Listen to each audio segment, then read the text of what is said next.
எல்லா தமிழ் மக்களுக்கும் என்னுடைய வணக்கம். ரொம்ப நாளுக்கு அப்புறம் இன்னைக்கு நம்ம கேரளா சமையலில் ஒரு சிக்கன் ரெசிபி செய்ய போகிறாங்க. சிக்கன் ஃப்ரை தான் செய்கிறேன். இது வந்து நம்ம வீட்டில் செய்கிற மாதிரி ரொம்ப நார்மலான ஒரு சிக்கன் ஃப்ரை கிடையாது. ஹோட்டல் ஸ்டைலில் ரொம்ப டேஸ்டியாக ஆனால் ரொம்ப சிம்பிளாக பண்ணி எடுத்தால் ஒரு சிக்கன் ஃப்ரை தான். கண்டிப்பாக ட்ரை பண்ணி பாருங்கள். இது எப்படி பண்ணுறேன்னு பார்த்துட்டு வரலாம். பாருங்க, நான் இங்கே வந்துட்டு 1 கிலோ சிக்கன் எடுத்து வச்சுருக்கு.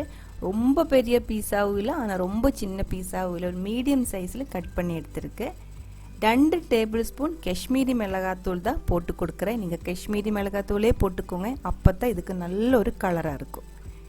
அதுக்கப்புறம் வந்துட்டு 1 டீஸ்பூன் மஞ்சத்தூள், 1 டேபிள் ஸ்பூன் பச்சை மிளகாய் அரைச்சது, ஃப்ரெஷ்ஷாக அரைச்சி எடுத்துக்கோங்க. நல்ல காரமாக இருக்கிற மணமாக இருக்கிற பச்சை மிளகாய் 1 டேபிள் ஸ்பூன் போட்டிருக்கு. 1 டேபிள் ஸ்பூன் இஞ்சி பூண்டு பேஸ்ட், ஜிஞ்சர் கார்லிக் பேஸ்ட் வந்துட்டு 1 டேபிள் ஸ்பூன் போட்டிருக்கு. அப்புறம் நீங்கள் வேணால் ஒரு லெமனோட ஜூஸ் ஊற்றிக்கோங்க. இல்லை இருந்தால் 1 டேபிள் ஸ்பூன் வினிகர் கூடி ஊற்றிடலாம். அதுக்கப்புறம் வந்துட்டு தேவையான அளவுக்கு உப்பு போட்டு நல்லா கையில் இதே மாதிரி நல்லா மிக்ஸ் பண்ணி எடுத்துக்கோங்க. அந்த மசாலா எல்லாமே சிக்கனுக்குள்ளே ஃபுல்லாக மிக்ஸ் ஆகிற வரைக்கும் நல்லா மிக்ஸ் பண்ணிக்கோங்க. அதுக்கப்புறம் நான் இப்போ ஒரு 30 நிமிஷம் மூடி வைக்கிறேன். 30 நிமிஷத்துலேருந்து நீங்கள் 1 மணி நேரம் வரைக்கும் மூடி வச்சுக்கலாம். ஆனால் அந்த மாதிரி டைம் அதிகமாக வைக்கிறேன் அப்படி இருந்தால் நீங்கள் உப்பு கம்மியாக போட்டுக்கோங்க. இல்லாத இந்த பீஸுக்கு உப்பு அதிகமாகிறதுக்கு சான்ஸ் இருக்குது.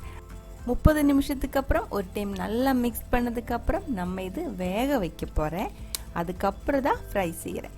பாருங்கள், தீ வந்து முதல்ல கம்மி பண்ணி வச்சுக்கோங்க. சிக்கனுக்குள்ளே நம்ம தண்ணி ஊற்றுறதுனால தீ வந்து முதல்ல கம்மியாக இருக்கணும். கொஞ்ச நேரத்துக்குள்ளே இது வந்து கொதிக்க ஆரம்பிச்சிடும். அப்போ வந்து சிக்கனுக்குள்ளே இருக்கிற அந்த தண்ணி எல்லாமே இதுக்குள்ளே இறங்கி அடி பிடிக்காத ஒரு லெவலுக்கு வரும்போது நீங்கள் தீ வந்துட்டு மீடியம் ஃப்ளேமில் வச்சுக்கலாம். மீடியம் ஃப்ளேமில் வச்சுட்டு இடையில வந்துட்டு இதே மாதிரி கொஞ்சம் மிக்ஸ் பண்ணி விட்டுக்கோங்க. இந்த சிக்கன் வந்துட்டு நம்ம ஃபுல்லாக வேக வைக்க வேண்டியதில்லை, பாதி தான் வேக வைக்கணும்.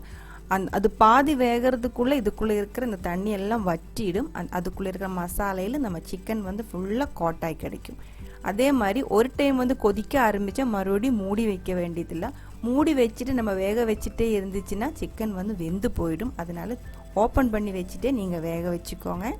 இப்போ பாருங்கள், தண்ணி ஃபுல்லாக வச்சு அந்த மசாலைக்குள்ளே சிக்கன் ஃபுல்லாக கோட்டாகி கிடச்சிருக்கு. இப்போ இது நம்ம ஃப்ரை பண்ணிடலாம். தேங்காய் எண்ணெய் தான் நான் எடுத்திருக்கு. சூடான தேங்காய் எண்ணெய்க்குள்ளே கொஞ்சம் கருவேப்பிலை போட்டு கொடுத்து அந்த கருவேப்பிலையோட மனம் வந்து அந்த எண்ணெயில் இறங்கினதுக்கப்புறம் இதே மாதிரி சிக்கன் பீசஸ் நீங்கள் அதுக்கு மேலே வச்சு ஃப்ரை பண்ணிக்கோங்க. அது வந்து ரொம்ப மணமாக இருக்கும். நான் அந்த ஸ்டெப்பு வந்து இங்கே கொஞ்சம் ஸ்கிப் பண்ணிட்டேன், பரவாயில்ல. இப்போ நம்ம போட்டு கொடுத்துடலாம். பாதி சிக்கன் அங்கே பேலன்ஸ் இருக்குது. அது நம்ம ஃப்ரை பண்ணும்போது முதல்ல கருவேப்பிலை எண்ணெயில் போட்டதுக்கப்புறம் ஃப்ரை பண்ணி எடுத்துக்கலாம்.